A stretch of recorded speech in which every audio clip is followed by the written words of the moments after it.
بسم الله الرحمن الرحيم. أذكار الصباح، نرادي za asubuhi. الذكر الثاني عشر،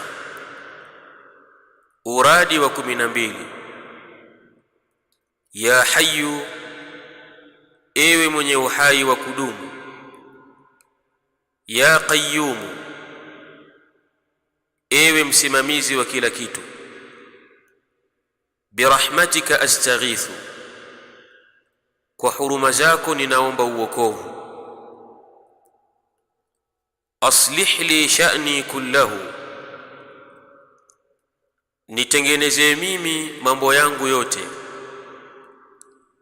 Wala takilni ila nafsi, na wala usiniachie mimi nijitegemee mwenyewe.